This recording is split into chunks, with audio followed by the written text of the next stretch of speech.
Hello and welcome. जोहार, नमस्कार। मैं एम एस सर की पाठशाला में आप सबों को हजारों बागों की नगरी से तहे दिल से स्वागत करता हूँ।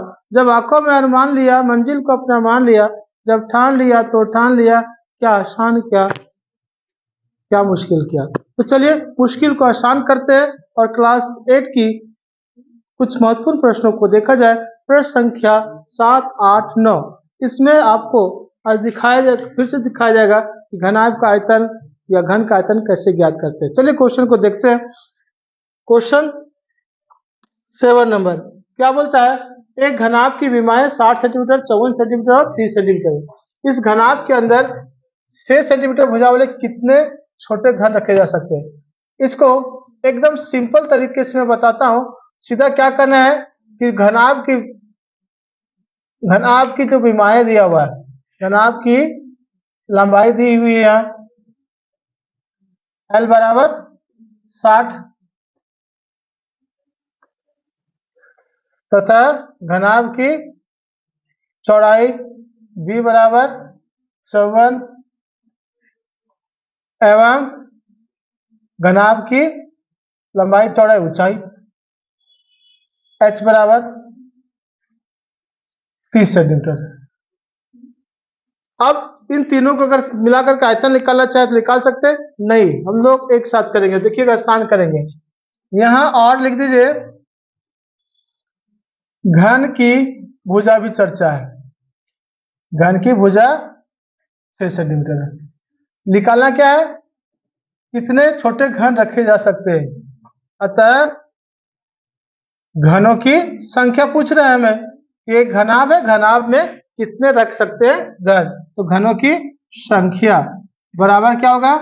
घनाभ का आयतन बटा घन का आयतन। अब घनाभ का आयतन क्या होता है? L into B into H. और घन का क्या होता है? भुजा क्यूब, या यहां अगर ए माने रहते तो ये लिखते ए गुना ए। L into B into H, A गुना ए। L कितना भाई? तो 60 गुना 54 गुना 30 बटा क्या होगा? ए का मान 6 है और ये 3 बार लिखा हुआ। इसका अर्थ हुआ कि 6 गुना 6 गुना 6 3 बार कर दो।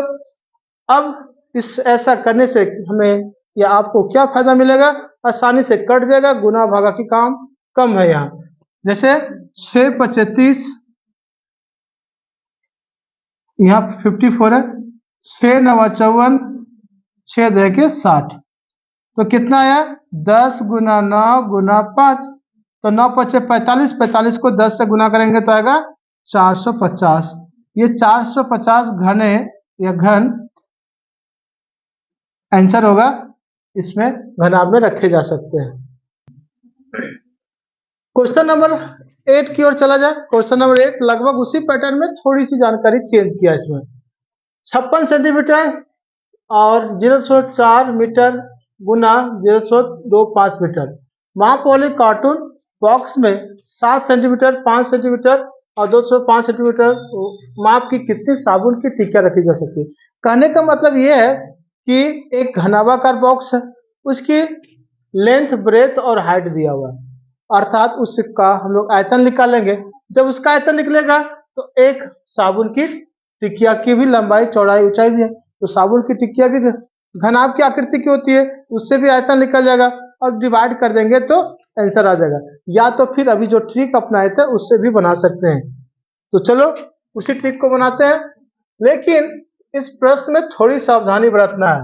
Be careful. क्या भाई? दिखाता हूं भी। चूंकि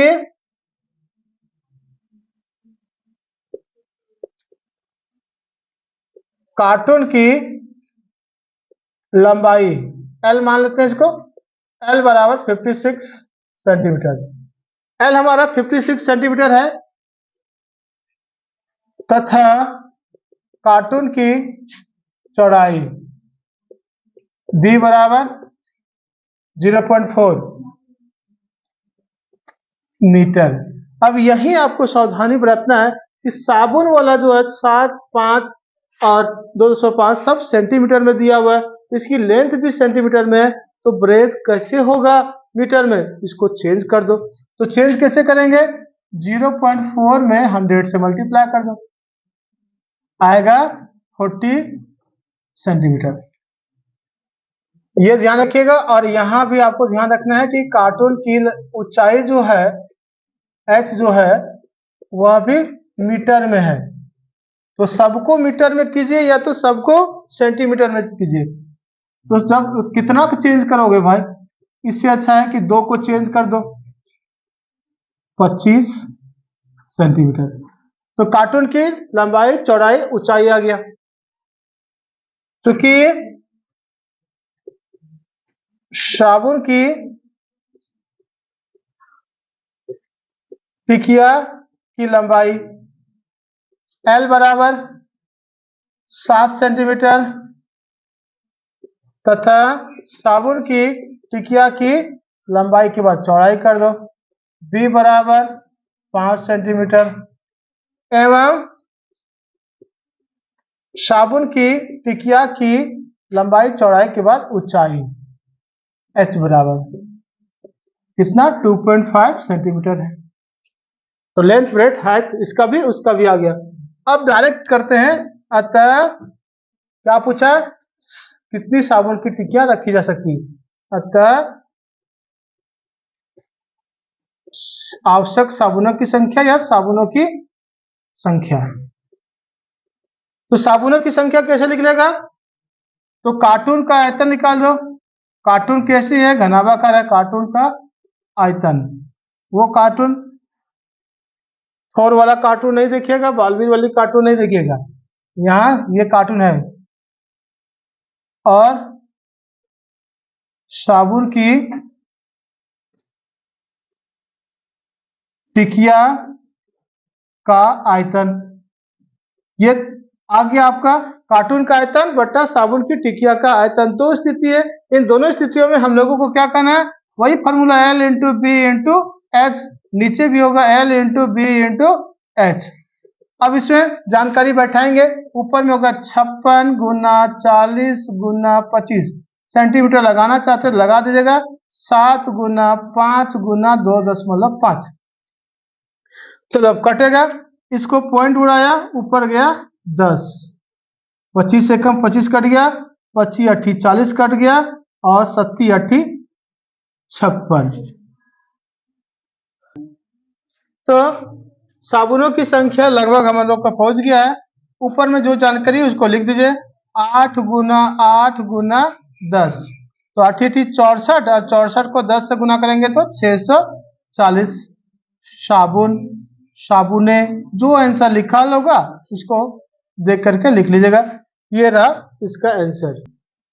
चलिए अगले क्वेश्चन की ओर चलते हैं। क्वेश्चन नंबर 9, यदि किसी घन के प्रत्येक किनारे को 3 गुना कर दिया जाए तो इसका पृष्ठीय क्षेत्रफल कितना होगा। आपको पता है कि पृष्ठीय क्षेत्रफल स्क्वायर में होता है, इसको 2-3 तरीके से बना सकते हैं। एक मुंह पे स्क्वायर में होता है, मतलब इसका 3 गुना, घन का नया आ गया भुजा 3 गुना, मतलब 3a आ गया, तो 3a को स्क्वायर कर दिए तो कितना आ जाएगा, 3 का स्क्वायर 9 होगा, इसका आंसर आ जाएगा 9 गुना। उसी तरह इसके आयतन में कितना गुना हो जाएगा, आयतन में क्या होता है, क्यूब होता है, तो कितना का 3a का क्यूब, तो हो जाएगा 27 से क्यूब, मतलब 27 गुना हो जाएगा। ऐसे भी बना सकते हैं, या तो देखते हैं दूसरा तरीका भी आपको।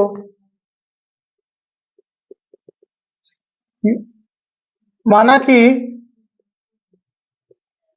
घन की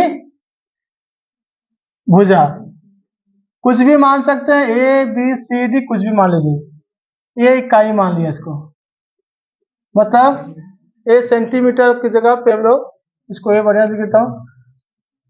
तथा हम लोग को पता है कि घन का पृष्ठीय क्षेत्रफल का फॉर्मूला क्या होता है, तो 6a स्क्वायर एवं घन का आयतन, आयतन में क्या होता है, भुजा क्यूब या कह सकते हैं ए क्यूब।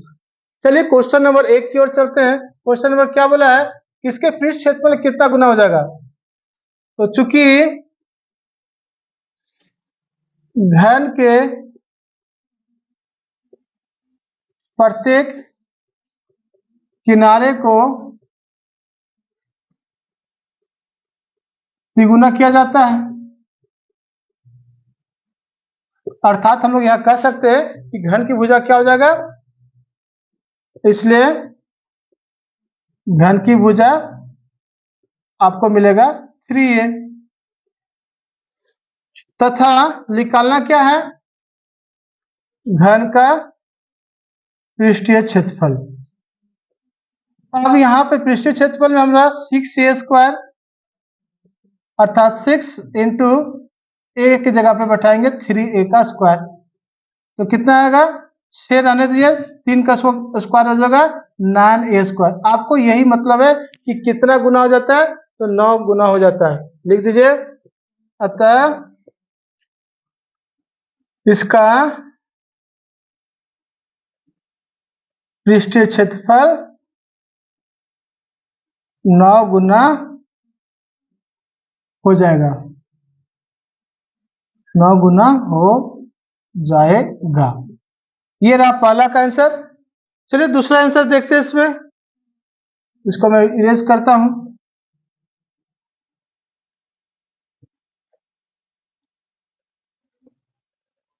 दूसरा नंबर 1 में हम लोग लिख चुके हैं कि इसकी घन की भुजा जो a इकाई है उसका 3 गुना कर चुके हैं। 1 में हम लोग लिख चुके हैं, इसलिए यहां लिखेंगे नहीं, डायरेक्ट लिखेंगे। इसलिए इसका आयतन किसका भाई, तो घन का आयतन लिख सकते हैं, घन का आयतन। अब घन का आयतन बराबर क्या होगा, तो घन का आयतन फॉर्मूला आपको पता है, भुजा क्यू या ए क्यू। अब ए के मान कितना आया था हम लोग का नया वाला, तो 3a आया था, इसका क्यूब कर दिए, तो 3a का क्यूब मतलब 3 बार लिखना है, 3 तिया 9, 9 तिया 27, 27a क्यूब आ गया भाई। अतः इसके आयतन का, इसके आयतन में 27 गुना वृद्धि होगा। ये रहा आंसर। तो चलिए उम्मीद करते हैं आपको पूरी बात समझ में आएगा, और आएगा तो लाइक जरूर करेंगे, शेयर जरूर करेंगे। कोई दिक्कत होगा या अच्छा लगेगा तो मैसेज भी करिए। मिलते हैं नेक्स्ट वीडियो में, तब तक के लिए धन्यवाद।